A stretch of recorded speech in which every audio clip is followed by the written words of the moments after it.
I was afraid to go near the window, and I knew something was wrong because about 3 months postpartum, I still wasn't feeling like myself.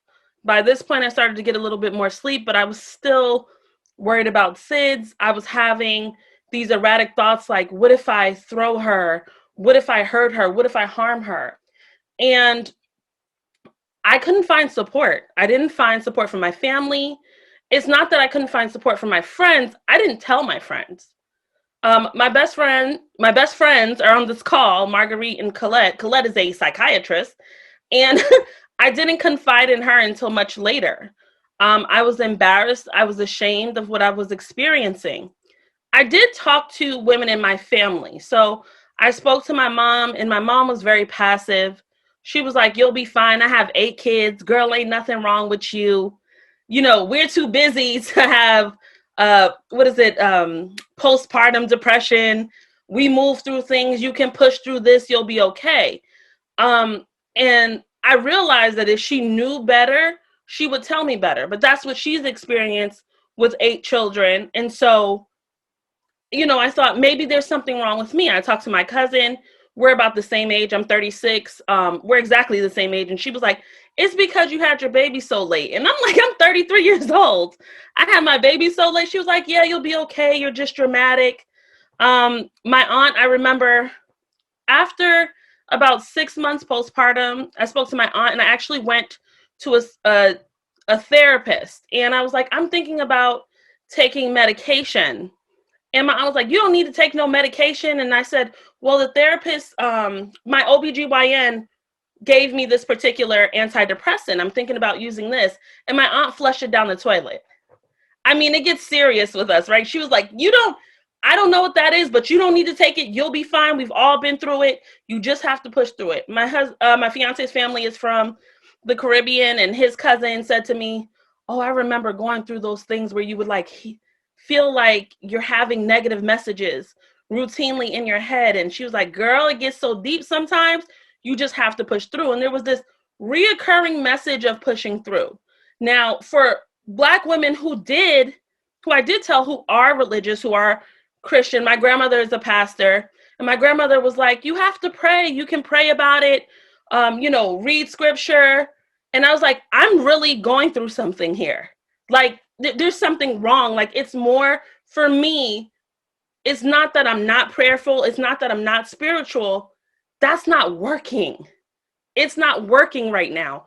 I need something else because I'm really suffering. And I honestly felt like she didn't understand what I was experiencing, and she didn't hear what I was going through. Because for her, the way she dealt with, the way she deals with hardships and challenges is through her faith.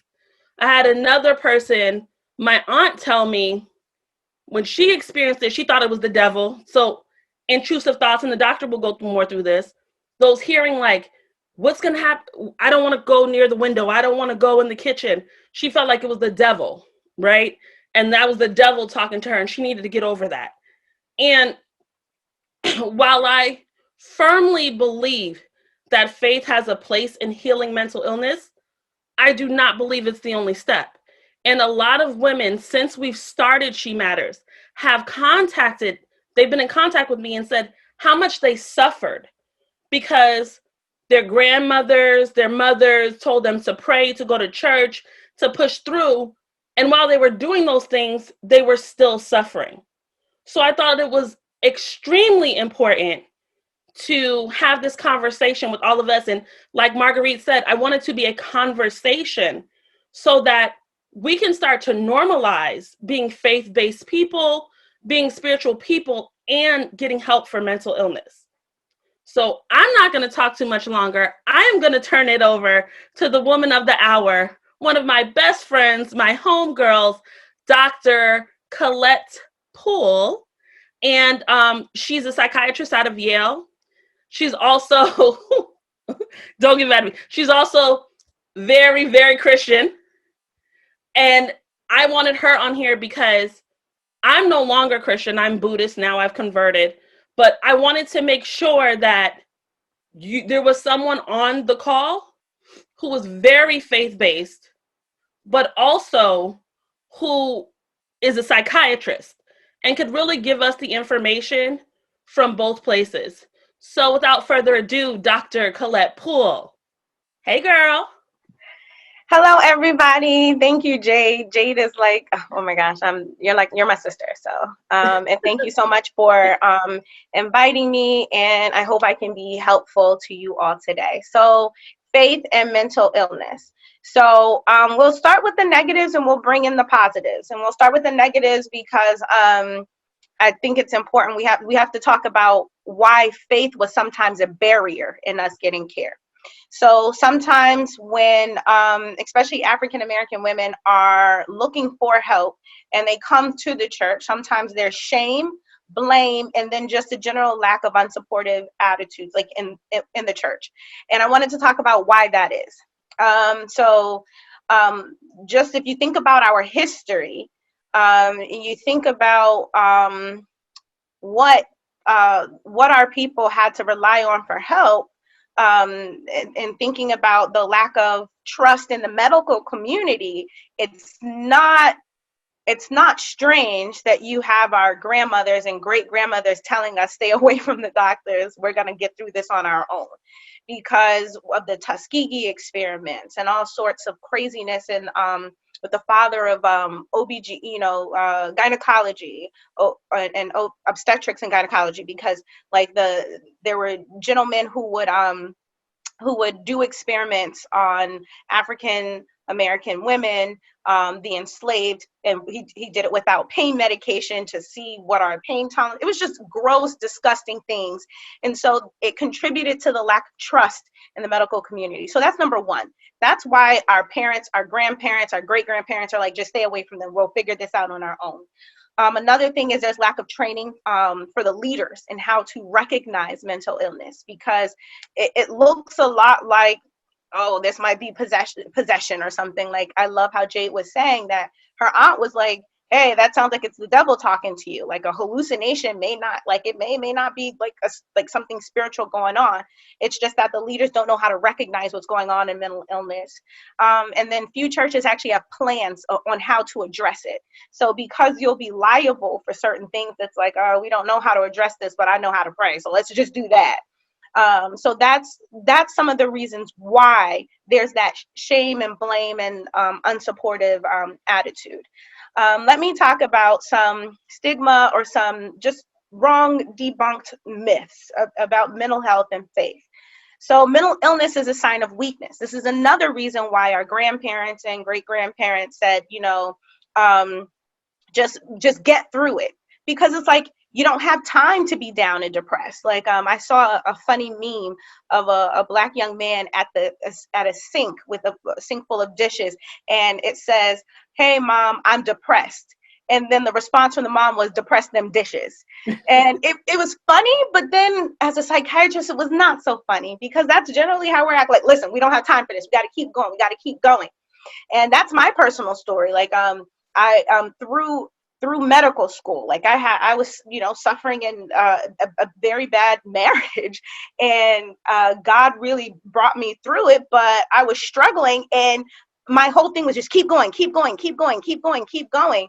Thank God that I had, supportive friends and family, and I believed in therapy to help get me through those things. But it's like, as Black women, it's like we have to just keep going, keep going, keep going. So mental illness is not a sign of weakness, but if you feel that it is, you're going to tell yourself to keep going, even when you're like at the end of your rope. Another one that we've debunked: you should just surrender your mental illness to God. Okay, that's true, but that's not where we stop. And even in therapy, you just don't go to therapy and just talk about things. You have to do work to get through problems and negative coping skills, maladaptive coping things that you've picked up along the way. You have to do work to get rid of those things. It's not just like, oh, let's just talk about it and everything's going to get better. 3, this is just God's way of testing you and your faith. Like, no, like anxiety, depression, obsessive compulsive disorder, post PTSD, all these things. This is God's way of testing you. Like, no, like, it's the same thing as diabetes, a cold, cancer. It's not like God like sprinkling down like illnesses so he can test you. So you don't have to like keep fighting through it to show your strength. And number 4, mental illness is a punishment for your sins. So a lot of us who have this like relationship with God as if he's this punitive force that's like, you've done this, and now you're going to suffer. Sometimes we sit through things because we're like, well, all right, my mom told me not to talk to this guy. I had a relationship with him, and now there was some domestic violence. He stole money. He did this, he did that. And now I'm dealing with PTSD. Well, it was my fault. So I need to suffer through this. Like, no, like as a Christian, I believe that Jesus died on the cross for our sins, right? No, he died one time. We don't have to keep dying over and over and over again. We don't need to be martyrs in an area that's already taken care of. But for some reason, especially as Black women, we feel that we have to keep suffering. For some reason, we think that it's a virtue, and it's not. Number 5, you're a disappointment to God and you're a bad Christian because you're suffering through these things. And that's not true. I can give you countless scriptures or different kinds of religious texts that show people who are suffering in mental illness. Because I'm a Christian, I know most about the Bible, but it seems like if you go back and you read the Bible about Saul, it seems like he was battling with some bipolar, right? Like he was fine one minute, next he's like chasing after David throwing a harp. There was a kiddo in the Bible who was throwing herself in the fire. It seemed like she was maybe having some seizures or something. I mean, there's different, like as I was going through the Bible in after I got my medical training, I'm like, wow, I see some psychiatric and neurological things actually going on here. So it's just that in addition to what happened to us as enslaved Americans, plus, our thought that God is punitive, like it just came into this like mess, as if that made it seem like mental illness is separate from physical illness.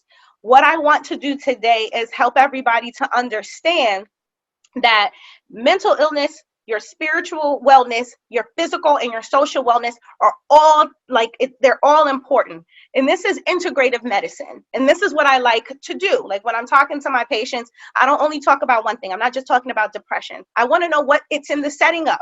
What's going on at home? What's going on with your spouse? What's going on with your children? What's going on with your health?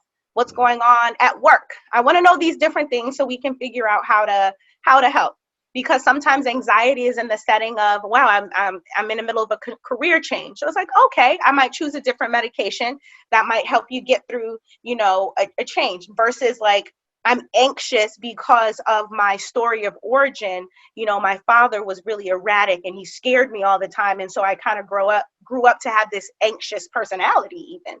So those would require different interventions from myself. And so that's why I like to break it down into different, in the military, I was in the Air Force, we call it pillars. We have 4 pillars. So you have your mental wellness pillar, your physical wellness pillar, a social wellness pillar, and a spiritual wellness pillar. So these are 4 things. Yes. Look, can I stop you right there? Go ahead. And I'm going to let you continue, but I want to just come in for a second and explain to you that when I started to deal with serious mental illness, this is the person who I called. I called my very, very close friend who was a psychiatrist, but I also knew that she would understand what I was experiencing and my hesitation to use medication based on my cultural upbringing. I grew up with my grandmother, my mom's side of the family. I grew up with, we're Black. We grew up with our whole family, right? So I grew up with everyone. And on my mom's side, it's not a strong faith-based family, but on my grandmother's side, there is. So I had in my head, I was like, Colette, I don't want to do this because I'm scared. I don't want to do this because what does it say about me? But on the other side, there's addiction from both of my parents. Both of my parents are drug abusers. So I was also nervous about what did that say about me as a person.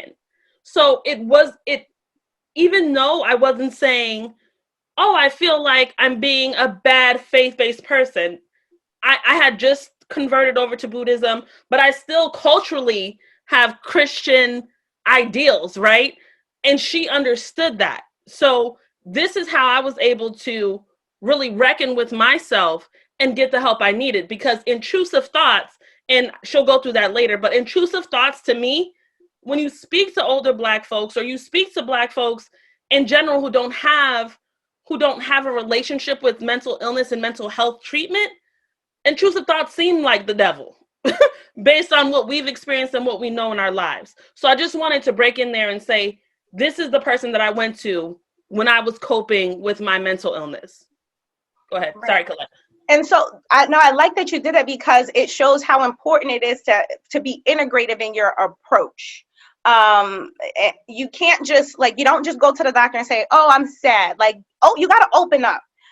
Since I've known Jade for years, since we were kids, I knew her story of origin. So I totally understood how and why she was feeling what she was feeling. And it made absolute sense to me, right? Because I understood where Jade was mentally, where she was physically, where she was socially, and where she was spiritually. Like, I understood this journey, and then I could kind of help give her information in all those things, those 4 pillars that I was talking about.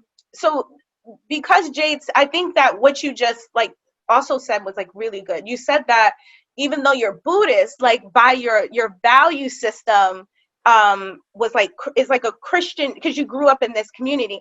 And I think that's another reason why in the discussion with faith and mental illness in the Black community, it's actually a little different, because our faith is more, it's like mixed in with like culture, you know, because it's like, you think about those Sunday dinners after church, or, you know, we all see those memes where, you know, this is what happens in church, you know, the church mother looking at you like this, or the choir going on.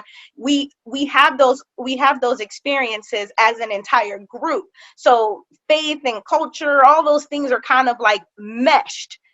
Faith, culture, social things is meshed together, so we don't see it as separate, right?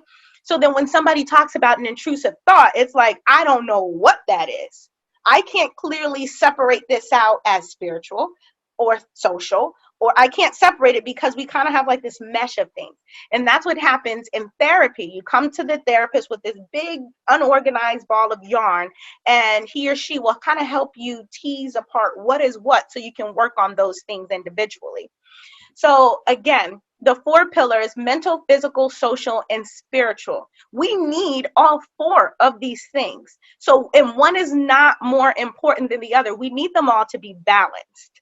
And so that's why when you're addressing mental illness, you can't take away the faith, and then you can't just say, we only need the faith.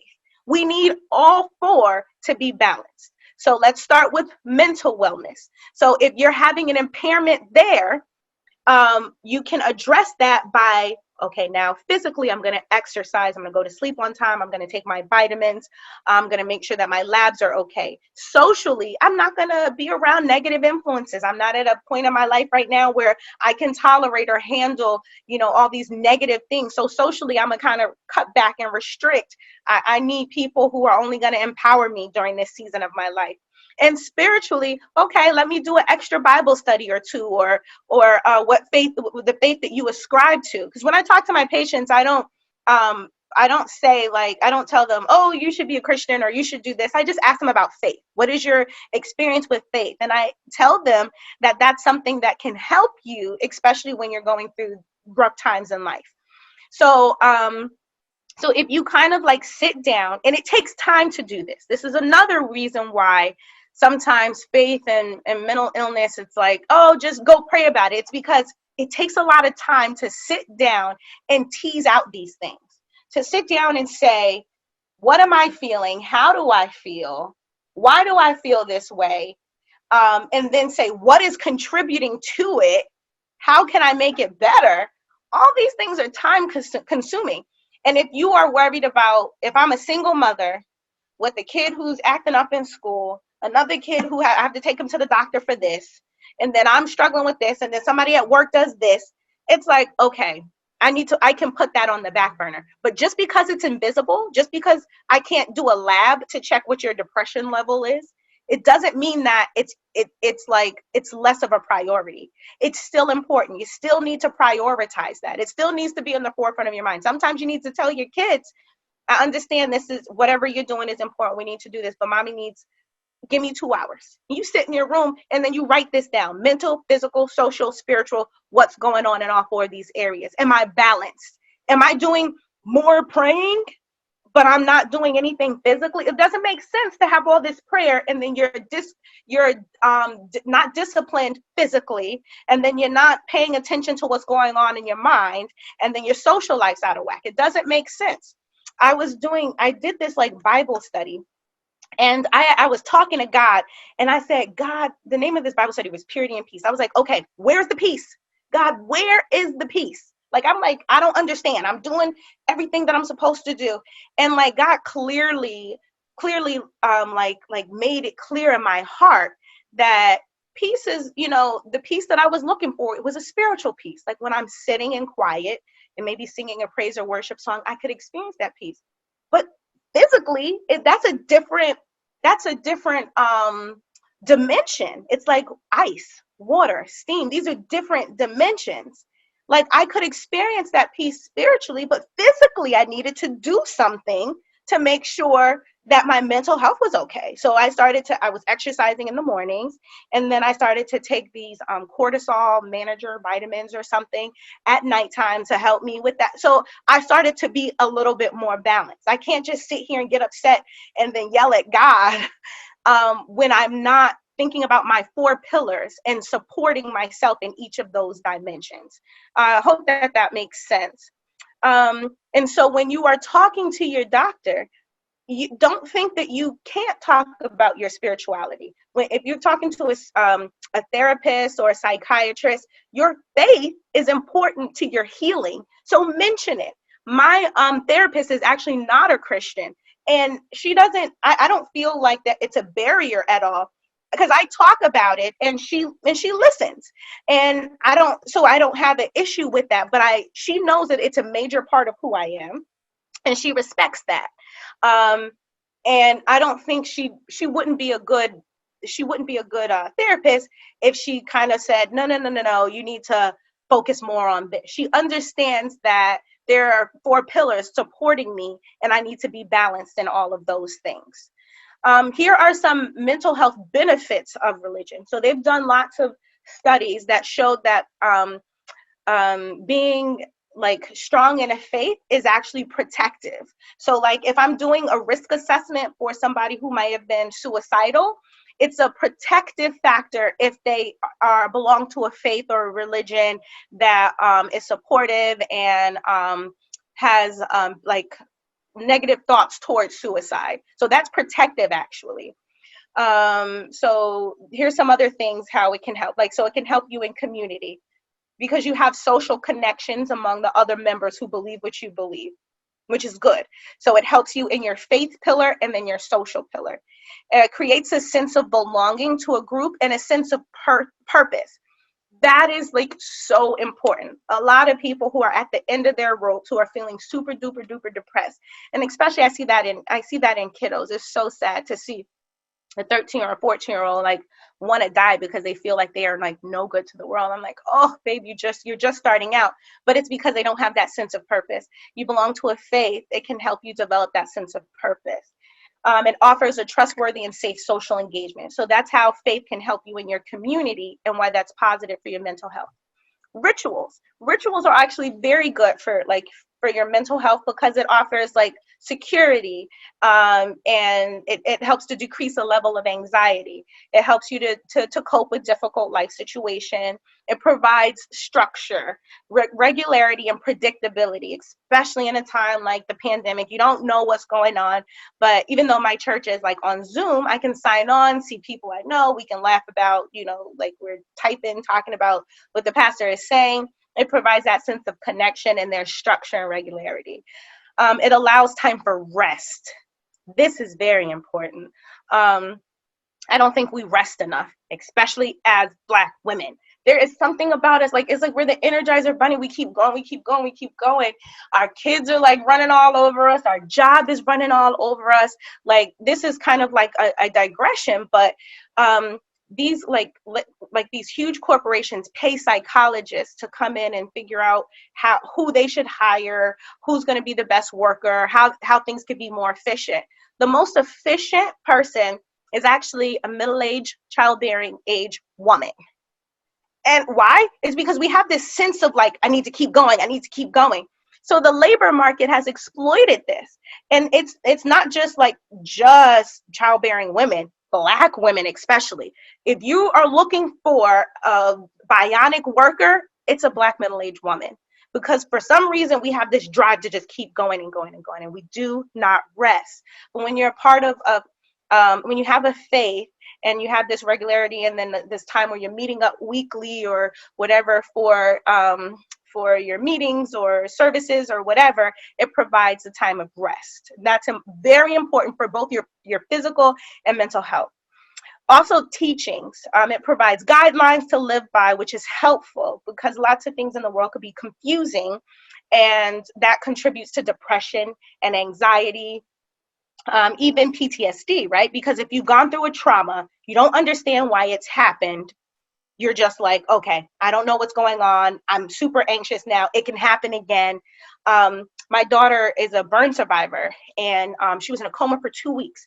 And I swear she must have been talking to Jesus for these 2 weeks, because she woke up from the coma and I'm like, babe, I was so happy that she was awake. And I'm like, what are you thinking? Are you angry? Are you upset? Because she was like a mummy wrapped from head to toe. And I said, are you angry? She says, no, mommy, this is the price you pay for sin in the world. It's just bad things happen. Nobody meant for it to happen. And the person who actually set her on fire, she's not angry at her. And it's because she had guidelines. She had, from her faith, she was able to take this traumatic situation and all things, and glory to God, she doesn't have a trace of PTSD, depression. This little girl is flaunting around. She got her hair straightened the other day, and she's just like, even with the burns and everything on her face, because of faith. It gives you that, okay, you have a core, you have a center, you have a purpose, because it would have been so easy for her to fall into depression, PTSD, anxiety, all sorts of things. But because I understood as her mom, as both a doctor, as both a Christian, I understood I need to strengthen this little girl on every level. I need her 4 pillars to be strong, because she's got to get through this. I got child psychiatry in immediately. As soon as she woke up from the coma, I called child psychiatry in the hospital to come and see her. So during her whole stay, she was there. So you see what I'm saying? I had everybody in on this. We gotta get this little girl up and running. Okay, so those are the benefits of religion. Go ahead. Back here for a second.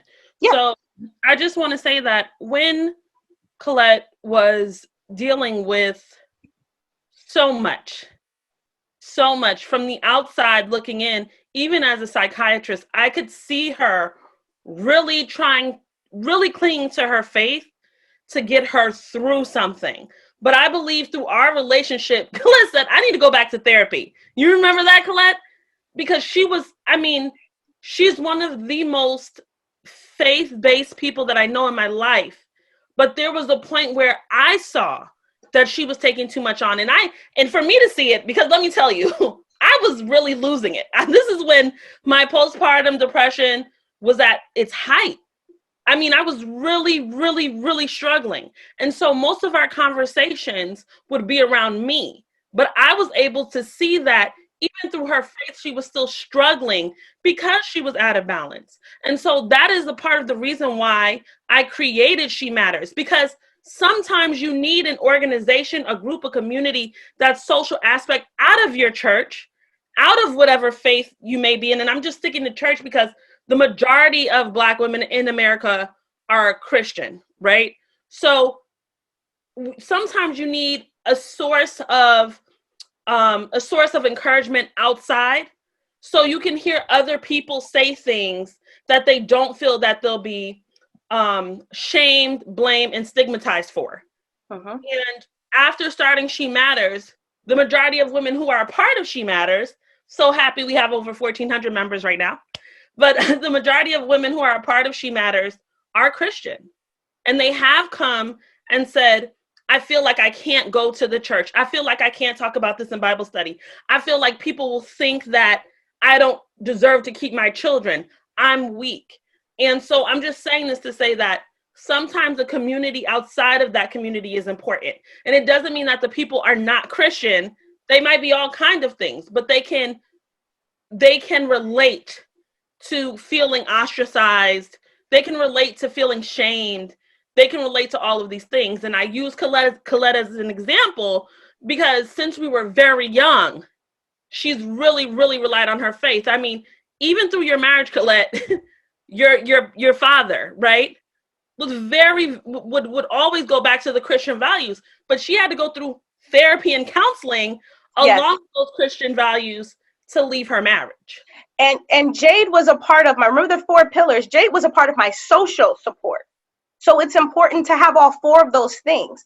I didn't cut my social support off and try to like only pray, because there were certain things I recognized was not like to, especially, so this might be a whole nother topic, but like I fasted so much that I was a size 0, almost. I was nearly a size 0 before I moved to Florida.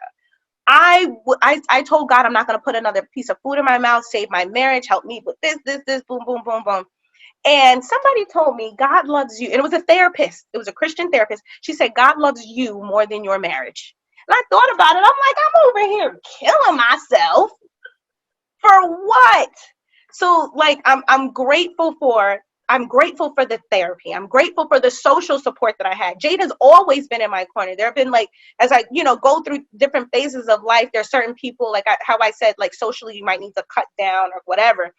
Jade is not one of those people. Like she's always been connected. And it's funny because she, like, it was this thing back and forth. She's like, Colette, I'm going to go to the hospital. Should I go to the hospital for this? But then she was like, listen, Colette, are you okay? What is going on with you? No. We need to figure this out.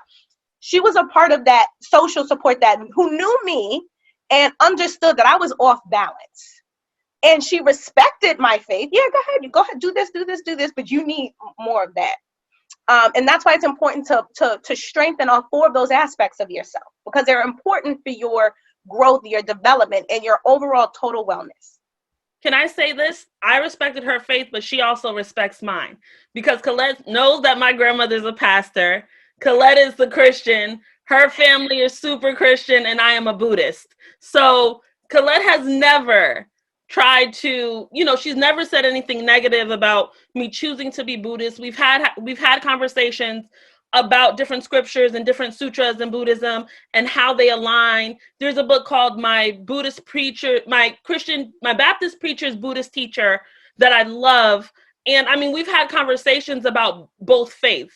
So not only did I not take into account that she's Christian, she also didn't shun me for being Buddhist.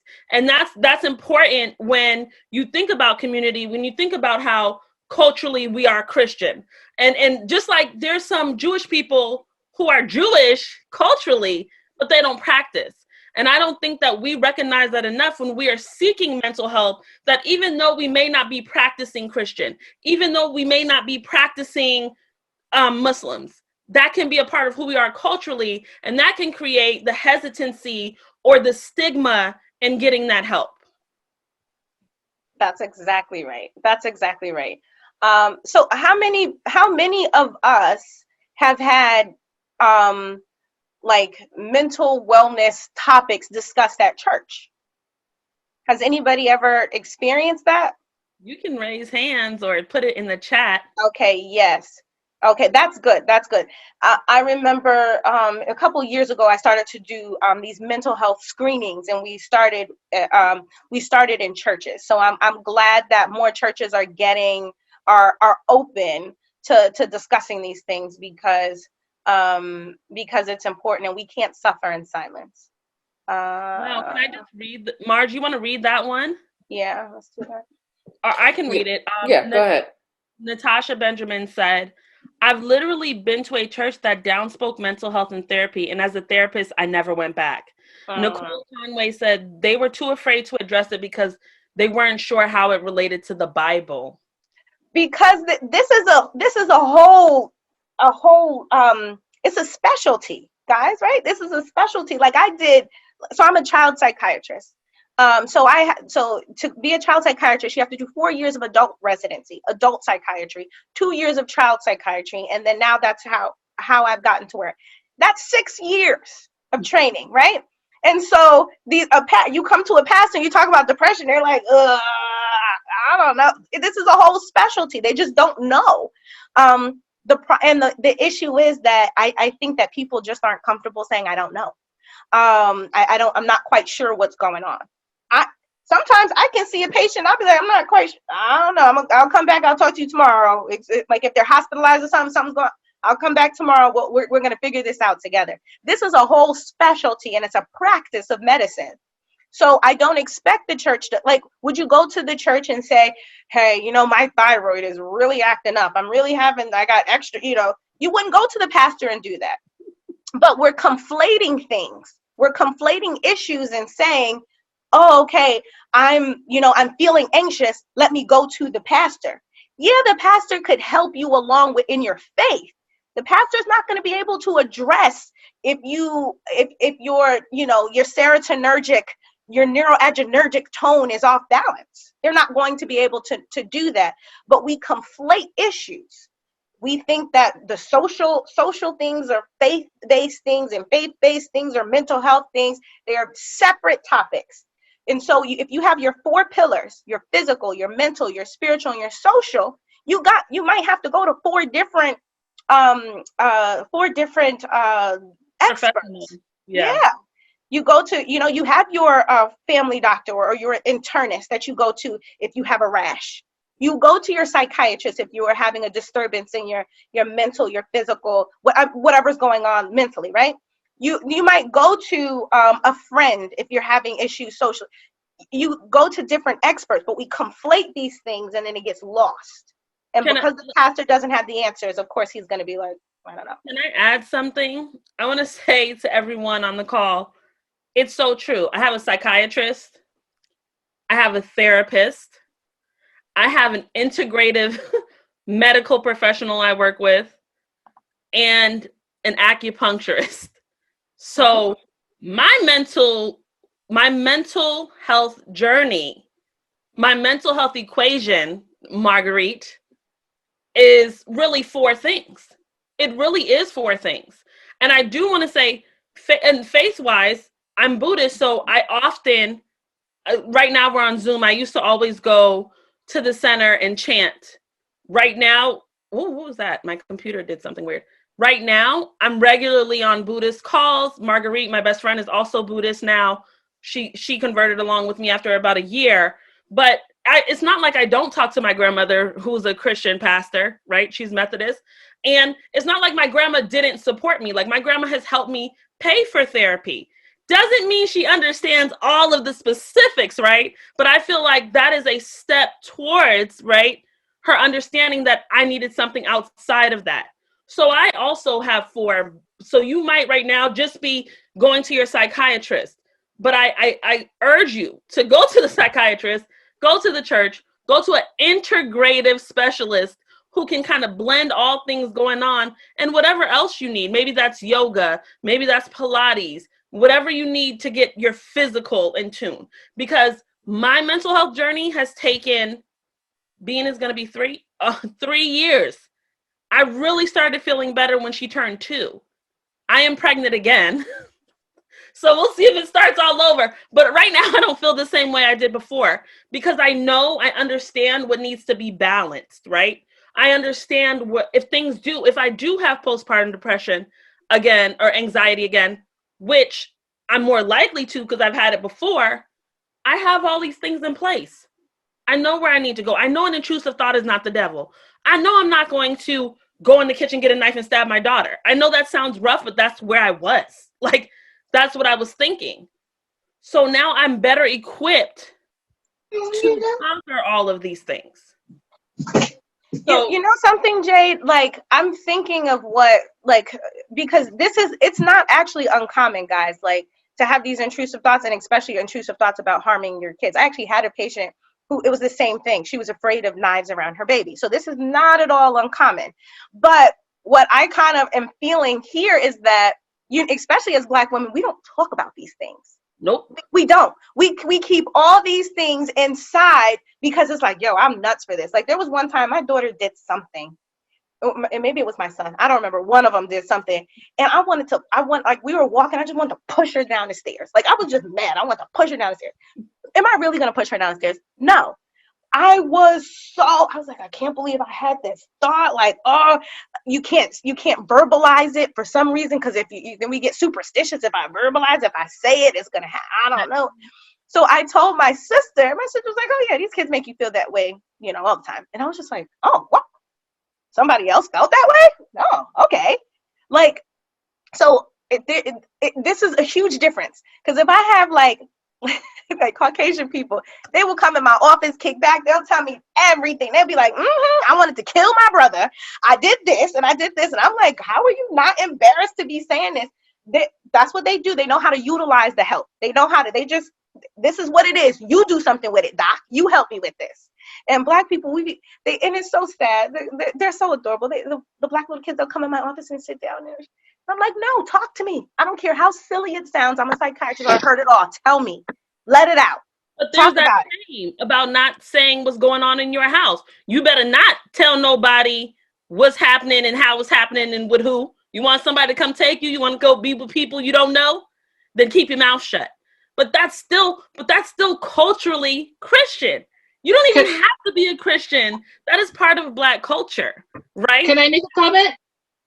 Sorry, go ahead. So hi, my name is Watisana. So I come at this from a different perspective, because I'm a Christian, and I'm also I went to theology school and studied women's health, looking more at the spiritual health piece of things, and but I've worked a lot with kids and sort of as a home visitor, so not as DCF, but more like going in to help families tweak and moms, a lot of moms right after they have babies. And so a lot of what I do is just observing families and helping them to adapt after they have birth. So a lot of times I'd be dealing with moms who may not disclose that they are going through this stuff and trying to help them. So one of the things that I found really fascinating was being in church, just going back to one of your earlier questions when you asked if our churches had addressed mental health. And I was thinking, my church really hasn't very much.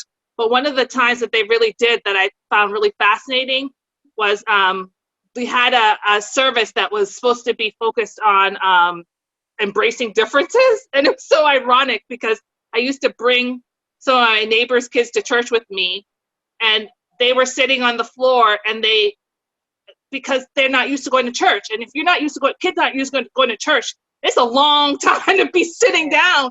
So I was like, yeah, play or whatever. And they got in trouble for being on the floor.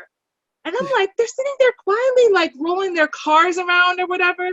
And these two kids happen to have ADD. So it was like the intersection of like mental health with like cultural expectations with like, so here it is, like, I ended up talking to someone at the end, but I think I should have made a bigger fuss, but I think that in so many instances, we don't bring our full church selves to church. We bring we dress up and we kind of show up for 2 hours as our best self.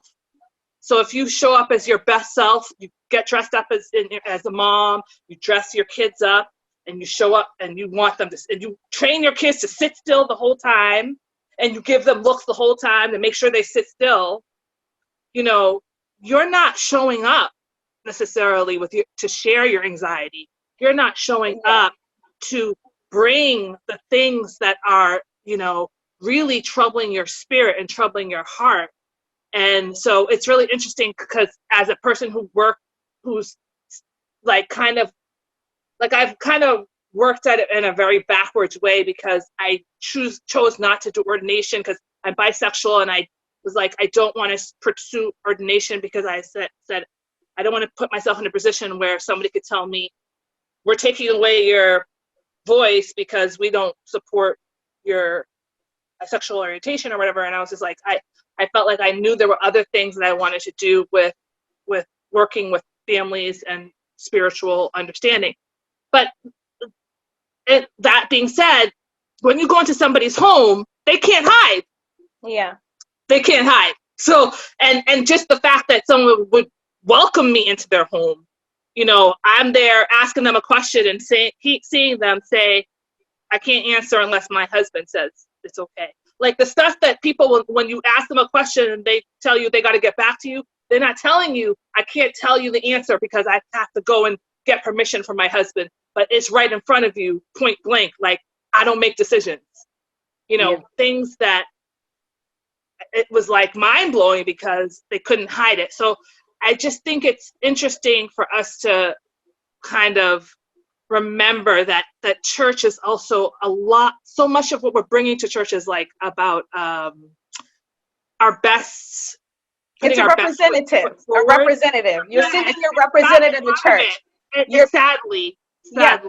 You're putting on your best clothes. You're hiding yourself. Your husband cheated all night, wasn't home all weekend, and now you're getting the kids and everybody's there. And everybody's coming saying, "Praise the Lord." Exactly. You send your representative.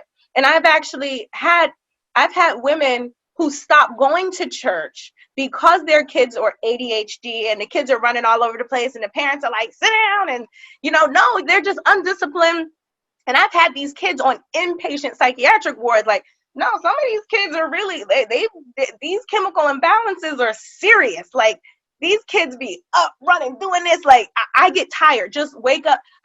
Oh, Lord, I'm tired just watching them. I don't know how they're still up.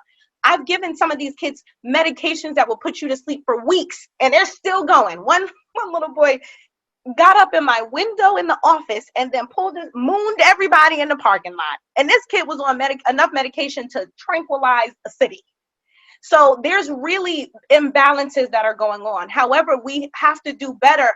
I'm not going to put that onus on the church. And this is, I don't want to preach, but in Revelations, I think it's chapter 2, the church is a whore. Jesus said this in Revelations. He said, guys, get back to your first love. You keep doing this. So we got to let the church off the hook for all these there's terrible things that they've done because they're made up of people, and people do horrible things. And God even said it. The church, you're a whore. You're not doing what I told you to do. You come back to me. I'm the first love. How did Jesus get outside of the church and he's knocking on the door to get in? Who kicked him out? So we have to sometimes let the church off the hook, because there's people that make up these things. And what we need to do better as the medical community is go into these places and teach pastors, this kiddo, and the one of the kids, I saw a kid, she was on an inpatient psych ward. Her mom came to church. I spoke with the minister. I spoke with the pastor too. No, this little girl got something else going on. There's something extra here. We need everything. Don't you stop doing what you're doing with the faith part. I'm doing what I need to do with the medicine. But I validated mom that this little girl has something going on, and I educated the minister. Who's going to take time to do that? That takes time for a doctor to talk to somebody's pastor. But I understood that this was a huge part of this little girl's life. The mother was always at church. She was bringing the little girl to this revival, and then that thing, and then the girl was just not having it. But since it was such a major part of her life, I didn't think I could affect change with just medication. I had to talk to the pastor because the pastor had to understand something else was going on. But the onus should be on the medical community to educate pastors to say, sit this one out, buddy. Like, let me help here, and then you help here. Like, it's a relay race. We're all doing this together. Colette, to interject, but Black folks have to be open to listening to a doctor and a pastor. And that's really where the stigma, where the challenges are. And go ahead and preach a little. I heard you, Revelations. All right, go ahead and preach a little bit. I want to be open to expanding what it is to be acceptable at church. Because this little boy, he was just playing with his little truck sitting down on the floor. He has ADD, but he wasn't being disruptive. I mean, the people around us were like, he's fine. He's not doing. He wasn't being perfect. He hasn't been coming to church every Sunday like my kids and can sit down and just sit forward. And so the distinction being, get him up to speed. Let's go. This is not how we roll. And so the question being, if that's the kind of community we are, yeah, there are going to be a lot of moms who most need to be there who are going to stop bringing their kids. Yeah, and not just the ones who have kids who are out of control, but the kids who maybe coming might change their life. Yeah, no, I completely agree with you. Like, totally. Right now, we're at 4:58, and we can go over. We're going to open the floor. Marguerite handles this.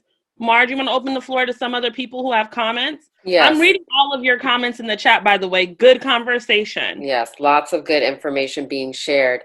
Nicole Conway, where are you? You have the floor. You can unmute yourself. There you go. Hi, everybody. Beautiful. Love the Hey. earrings. Love the head wrap. There you go, girl. Okay. I was Okay. eating, so I had to go off. I didn't want to be on there eating. So thank you guys so much for opening up this discussion. My background is I had 3 nervous breakdowns due to depression where I was actually hospitalized in a hospital. And during that time that I was hospitalized, I was going to specific churches in Texas.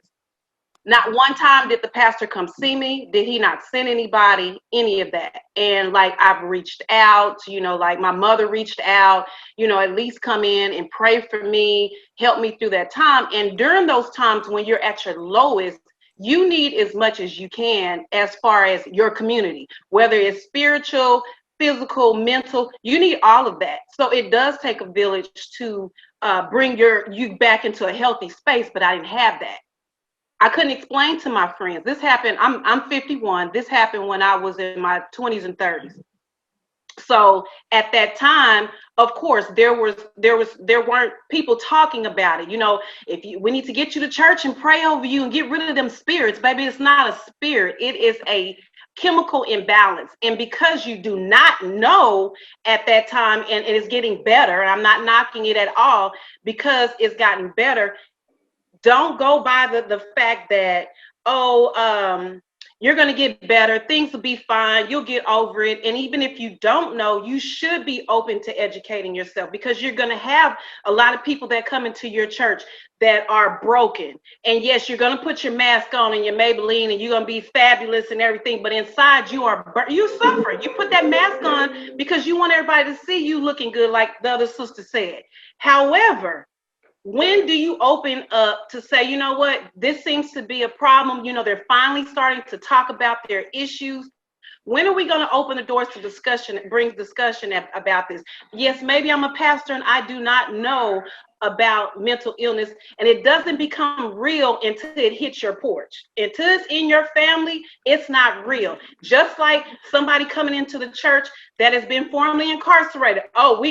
We're not going to deal with Pookie and them because they're formerly incarcerated and they may mess up the flock. I think that is so wrong. All aspects of everybody's issue, everybody that comes into the church that's broken, it's a hospital. We are there to heal each other. And if the pastor can, you know what, sister so-and-so went through this, let me connect you with them. It's about connecting each other instead of pushing each other away. So many times as a young Christian at the time with children that was suffering, that was trying to keep the lights on and to just make it, I had a lot of triggers and a lot of trauma of stuff that was happening, and I didn't realize it, and I didn't know what they were. I'm just now getting to the point where now I'm a mental health advocate and a speaker and an author, and I'm able to help my community however I can. But had I not had the resources I needed or people that I could lean on and to push into, I don't know where I would be. The last time I was in the hospital, I was in there for 2 weeks and didn't know when I was going to get out. And I was on the side where it was locked down, medicated heavily, not knowing which day, from day to day, where I was, what I was doing. So it's more so about educating and being open, because it takes us as a community, Black people. We do not talk about our issues. You stronger, you better not go and talk about our business out in the streets. You better not. We're going to get through this. We can breathe. But that it has to be broken. And the only way we can get past that is not only to talk about it, but being open and not being judgmental for somebody that's coming to you to talk to you about, you know what, I'm broken. Sometimes we don't even have to say nothing, just being available to the person, to listen to them. No, I am not a medical expert. I do not have letters behind my degree, but I have a lived experience. So yes, I'm here to help my sister and my brother and whoever's child, whoever. The last time I was in the hospital, I promised God that if you get me out of here, I will continue to be a voice to whoever you bring to me. I don't care if they're gay, transgender. I don't care. It's not about that. It's about people in our community. Okay, I'm gonna stop y'all because I can go on and on and on. I want to say thank you so much. Thank you for so much for being here and being a part of the mental health advocacy community. There's so many of us, and it's hard to get us all in one space.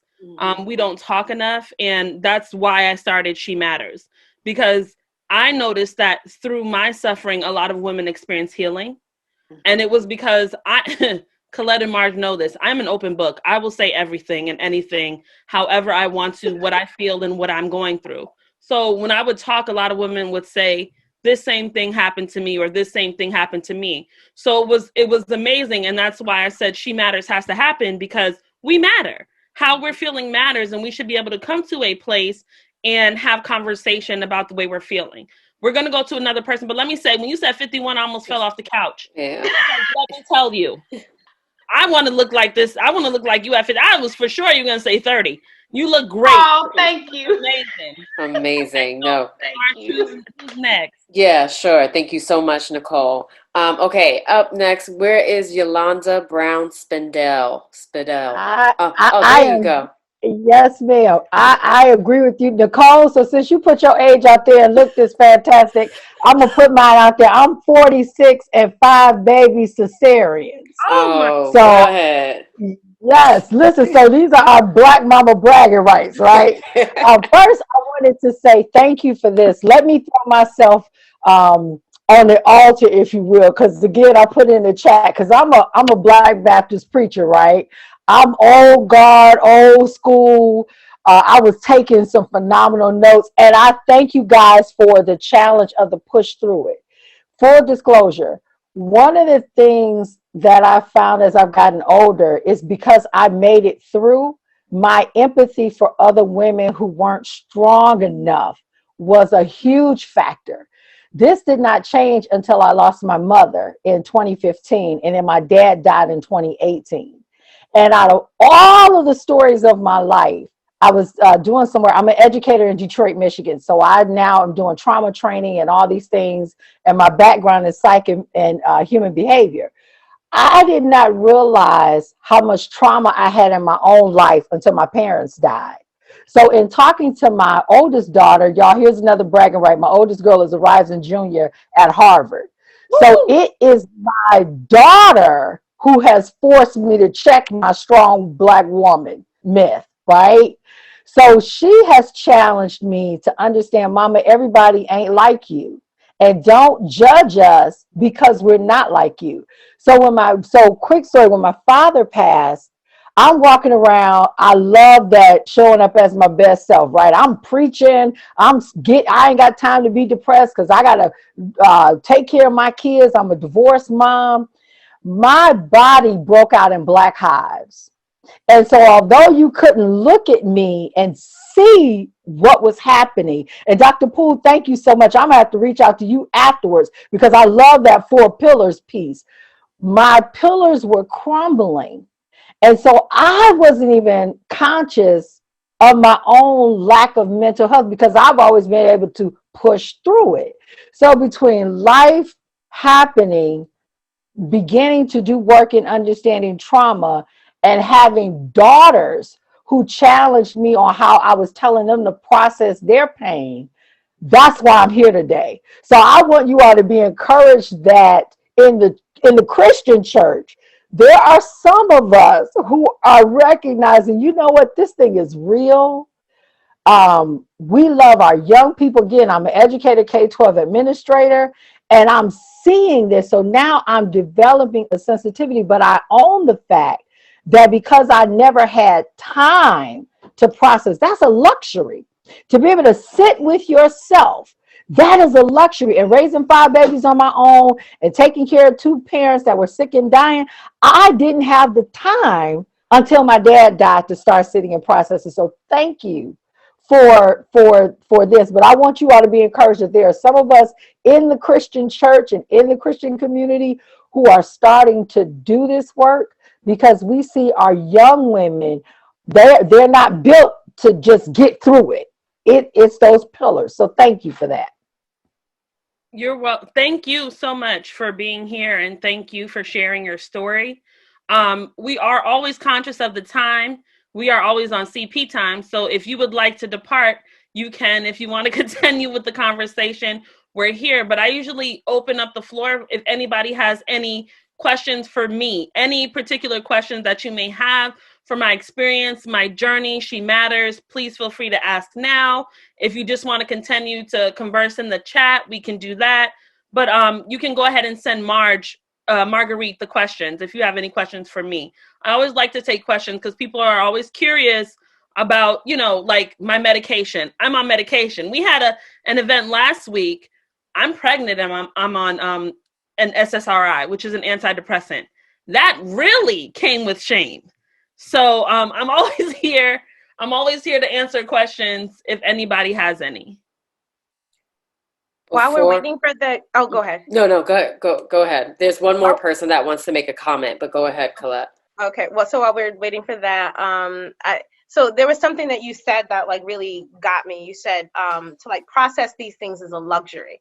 So it'll open your eyes if you do a group with like Caucasian people. Like, so I did this like marriage therapy kind of group and like in a higher socioeconomic status, and I was the only Black person, and they were talking about things, and I was sitting here like, I don't understand. Like, I couldn't relate to anything. They were like, oh, my husband left and I didn't go to work. I laid in the bed for days. And I'm like, how do you do that? How can I couldn't relate to it. And it was then that I understood, like we're freaking, like we are like superhuman or something. Like Black women, we carry it all. We just keep going. And I told my my therapist, I said, I feel like I'm carrying a whole house and kids, and it's just on my back by myself.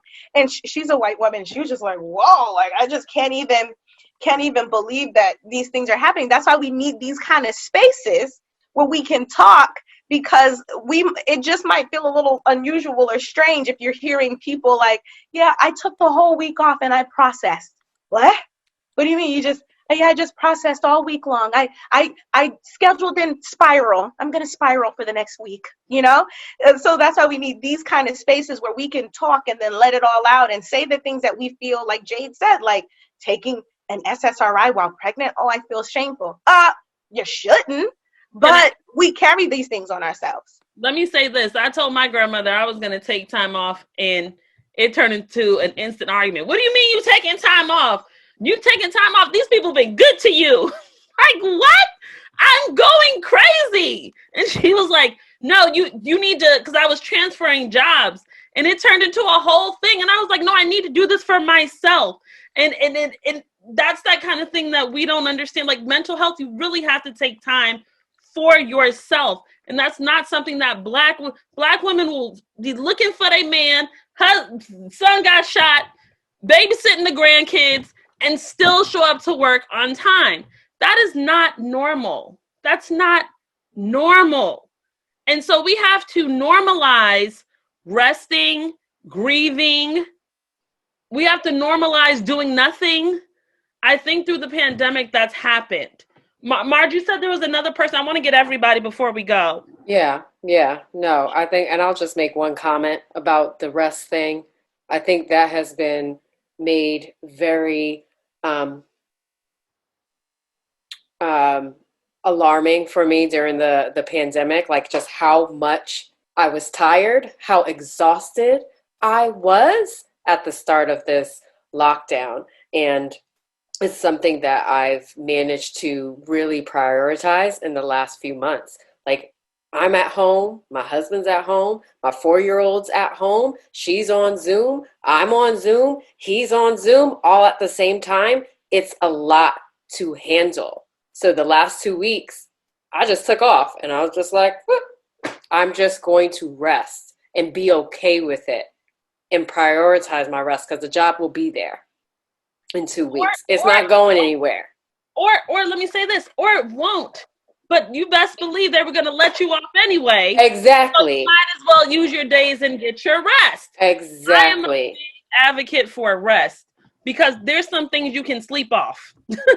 I mean, sometimes your body seriously just needs to rest. And when I had my daughter, I realized that. Like, you know, when you have a new baby, you don't sleep. You just don't. I felt like I didn't sleep for 6 months. And I had a history of anxiety beforehand. I always had hypochondria, and Colette at a different point could tell you stories from high school. I've always had hypochondria. So this life event, me having a baby, just exacerbated it. Is that the word? Yeah. Yes, exacerbated my mental illness. But I needed to go through that, so right now I can say I have a mental illness. I am always in recovery. Things always happen. I lost my grandfather. I lost my uncle this year. I lost my grandfather to COVID. My uncle was in an accident. I'm pregnant. I had hyperemesis. There's so much that happened to me in the last 8 months. So when I talk to my therapist is also not Christian. My therapist is a Jewish man. And when I talk to him, he reminds me, this is not normal. Everything you're dealing with is not normal. And you have to you have to say, I'm doing well. And I think that's the language. What is it called? Positive self-talk, Colette? That's the language that we have to adapt. I'm doing good. A lot of times we're like, I could do better. I could do more. Colette just told me she might have 4 jobs. Why? You got everything. Because we always want to do more. So we have to be okay. I have 3. But we have to be okay with saying, hey, I'm doing pretty good today. And I think that leads itself to rest. You know? I think the other thing that you just brought up, and okay, well, what if something doesn't go well, right? What if you screw up at work, at home, wherever? I think what we fail to acknowledge and can stand to do a better job at is self-compassion. Yes. And not blow up the world if we make a mistake, because at the end of the day, we are human beings. And if you're trying to carry the world on your back, sometimes you will stumble, and be okay with that. Be absolutely okay with that. Okay, so there's a whole bunch of messages in the chat, but I wanted to give Shanice Henley. Are you still with us? You have the floor, Shanice. Yes, I'm here. Okay. Sorry. It took us a little bit to get to you, but please go ahead. It's fine. So I won't do my video because I don't look as good right now as you lovely ladies. But my background is a little different. So I was raised a Hebrew Israelite on my mother's side and a Seventh-day Adventist on my father's side. So I grew up a little different than the people that I've come to call friends and support systems now. It was very Bible intensive, to the point of, to this day, I'm scared of thunderstorms because I feel like they trumpets. They just taught it too early in school. But I will say I really had a question about, so when I was going through I've been depressed since I was 5 years old. I recently found out that it might be due to a chemical imbalance. I have 2 cysts in my brain that are pushing on 2 different parts of my brain. One controls my hormones and the other controls my wake-sleep schedules. So it might actually be a chemical imbalance that I've always had. But growing up in the church and being just raised in church in word, the answer was always, pray about it, ask the Lord about it, sing in the choir, which helped me for a while. Singing in the choir was something I did as therapy. But when life happens, things start to get worse, and it's really hard to find positivity when all your first ideas, your first thoughts are all negative. So I did go to therapy, despite the negative thoughts about it with my family. But I went to school for relationship therapy, so I'm going to therapy. Now the medication is where everybody was like, don't do that. I did it anyway. I took antidepressant medication, especially when I found out that I might have a legitimate chemical imbalance. Didn't help, but I felt that the more I got into therapy, and trying to learn more about how to fix my imbalance, the more I drifted away from church, and it's really hard for me to find the right balance for myself because I'm trying to find a church that's very open. So there are churches that talk about mental issues, but they don't guide you in the right way to treat mental issues, if that's a word. So I guess my question is really how to find that balance when you don't really have the church that you grew up in or you were raised in. You don't really believe all the things they believe anymore, and so I don't see my therapist anymore. So I'm at this I'm really like sitting on the edge of a cliff, and I don't have any support system other than myself to trust myself not to fall, and it's not a very safe or good place to be.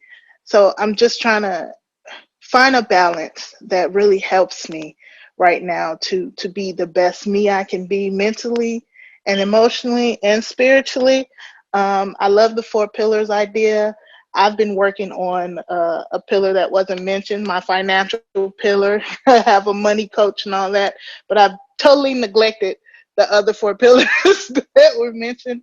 So I guess, if you have any advice on how to create a very good balance between faith and medicine, without upsetting one or the other, I would be open to that. Or what avenues to take in order to search for a way that you can be healthy in both avenues would be helpful. As I said, I was raised Seventh-day Adventist and Hebrew Israelite, so I go to church on Saturdays today in the morning. We're very, very strict in our our laws and our rules and things of that nature. So this isn't something that I talk to my family about because they're Hebrew Israelites and they don't do this. So can I before you go, because this is for you really, but I just want to say, you said that the medication didn't work. I have the benefit of one of my best friends being a psychiatrist. So I was able to converse with Colette about what I was dealing with and get on the medication that's not given too often. And the medication has worked for me. I'm on something called Luvox. What is the fluvoxamine? Fluvoxamine is the generic brand, right, Colette? But I'm on Luvox, and the doctors first try to give me, would they try to give me, Colette, Zoloft? Because they're comfortable with it. But I can just say, from not being a medical professional at all, but just saying, I really had an in-depth conversation for weeks about what was the best medication for me with Colette. So I think that you could definitely, and maybe Colette, we have a plethora of Black physicians and culturally competent physicians that could help you find a medication that may work for you. Because sometimes they give something that they just feel comfortable with, and it may not be a good fit for you. And I'm going to turn it over to Colette. So I just wanted to say that. Go ahead, Colette. Okay, so let's get the pillars separated. So let's talk about the mental health. I second everything that Jade says. What I do with my patients is I break down what's going on in like this. I want to know what's going on physically, mentally, all these different places, because I try to figure out what's going on in their body and what they're lacking. And because I have the training that I have, I can kind of I see the world like it's the Matrix, like in serotonin, neuroepinephrine, adrenaline, like different things. And I'm figuring out with the story they're giving me what they're lacking. Somebody who doesn't treat the way that I treat kind of is like, oh, I always prescribe Prozac, so let me give Prozac, or always prescribe Zoloft. I'll give you an example. Zoloft has an emotional blunting capacity. That's what it does as a side effect. So I've had patients that are like looking at me like, Dr. Poole, my dog died and I can't cry. I just can't. It's the Zoloft. It blunts them. So I only use Zoloft in cases where I have somebody who's like always snapping, crackling, and popping and all over the place, and like I want them to be blunted. So I use the side effects to my benefit. So I break down all the medications and profiles like that. You need somebody who's going to treat you like that, who is going to say, okay, not just like, oh, let me write a script for Prozac. Oh, let me write a script for Zoloft. It's like, no, let's figure out what this is and figure out how we can help. As far as like the cysts are concerned, as long as you're followed by like neurosurge, they'll keep an eye on things. A lot of times they're incidental findings, meaning like they just did a scan and they just happened to find it and they're not going to do anything about it. They only really do things about cysts if they're pushing and creating actual issues. So I think you need to probably go back to the psychiatrist, get some lab work done, and then talk to them about your medication choices and say, okay, no, tell me what this is. What is the side effect profile with this? What have you seen? Do you think this will work in my case? As far as the other things, you might have to branch away from what you feel is comfortable. One of the best churches that I've been to was like, was a church in the suburbs in San Antonio, Texas. I love that place. It was huge. I wasn't used to huge churches. Jade knows, like my grandmother is a pastor as well. I've always been a part of small churches. This was a huge church, but they had a care and support department. Every member had the ability to get like 8 free sessions of like therapy, and they train people to do the counseling. They had other things for care and support. They had classes about this, about boundaries, about that, and this.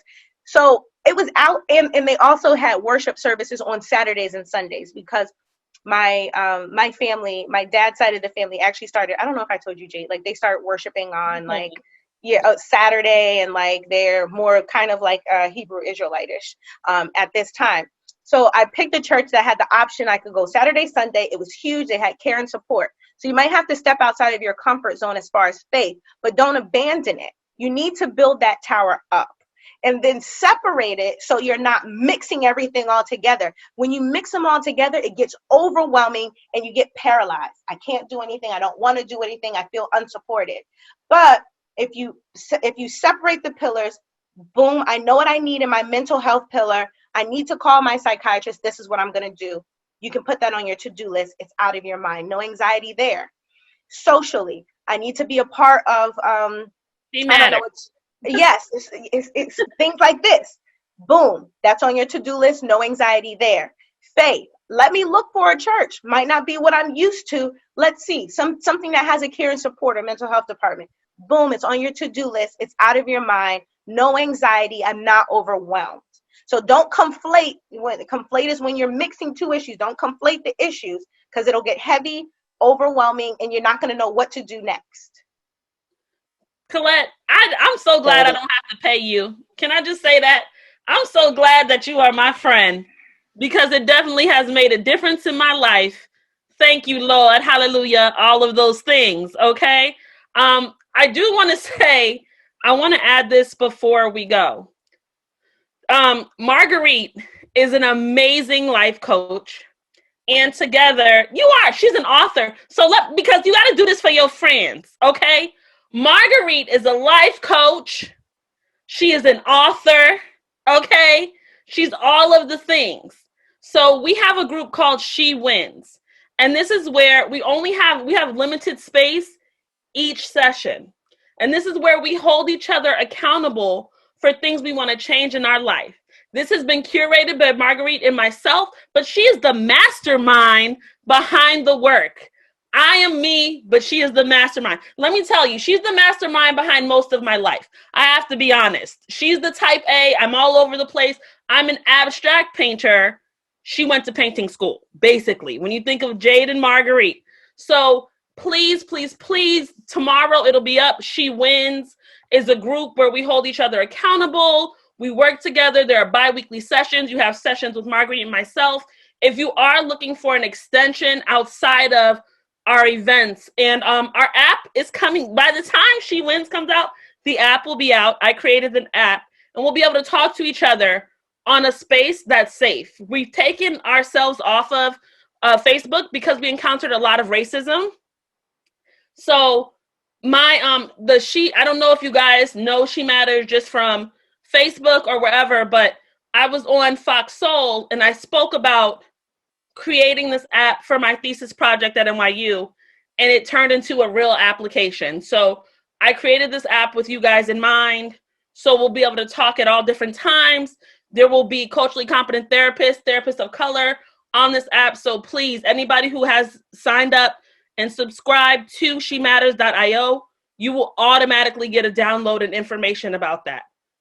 Marguerite, I'll turn it over to you, but I want to say thank you all. And I want to shout out Shay S. I had hypermesis both pregnancies. It is terrible. You talk about a mental, like just mental suffering. And I've complained to Colette, I've complained to Marguerite. It has been one of the hardest things for me to deal with throughout my pregnancies. And this time it was worse. I feel for you. I know that it was hard. It does leave a scar on you afterwards. It's just a lot. So I just want to shout you out and thank you for sharing that with me, because Black women also don't talk about it. I was on medication for hypermesis. My whole family told me not to do it. I did it anyway. Guess what? I feel better. I don't feel 100% better, but I do feel better. So I just want to tell you, if you need support, like just to talk about it, you can always reach out on She Matters. You can always reach out to me on at shematters.io on Instagram, at JadeZen on Instagram. That's my personal Instagram. Or just send an email to info@shematters.io. But thank you guys so much for being here. This conversation definitely just gave me life. Thank you so much, Dr. Poole, for being here. You always bring the fire and the Jesus. I love it. And Jesus, I love it. Thank you for all of those who shared. Marguerite, like I said, she's the mastermind. I'm the face. Marge, you want to say anything else? Yeah, no, just echoing, thanking you guys for spending the last 90 minutes with us. My God, like this has been super informative and encouraging from my perspective. To Jade's point, we will be, I think everybody on here, you're part of the She Matters mailing list. So anytime when we're ready to launch She Wins, that kicks off at the top of the year, but the sign up will come out soon. You'll get an email about it. You'll be emailed about any upcoming events that we're looking to do for the rest of this month. And as soon as that app is available, you'll get an email about that too. So thank you so much for everybody who joined and shared, and people are sharing like their contact information in the chat. So I'll be sure to note it down so that we can be in touch with you guys. But thank you so much. And thank you, Colette, always, like always. Colette is like our resident doctor. Yes. She's our partner. She's our partner. She doesn't have a choice because she's my girl. No, but she's here, and I'm always so thankful for her. I do want to say, please continue the conversation with each other, and please share this information with a Black woman you know. She may be suffering in silence. We have She Matters shirts. If you go on the website, we have shirts, we have mugs, we have sweaters, we have all of the things, okay? And so please just support in any way you can, because anything you purchase goes to subsidized therapy for Black women. So I am so happy. This was great. And I look forward to seeing you guys next time. Yep. One last thing. This session was recorded, although I did miss the first few minutes because, I'm the mastermind, right? And we're going to post this event, the recording, to our website and link it to Facebook and social media, as well as the previous event that we had a couple of weeks ago. So look out for that stuff. So thank you all again, and enjoy your evening.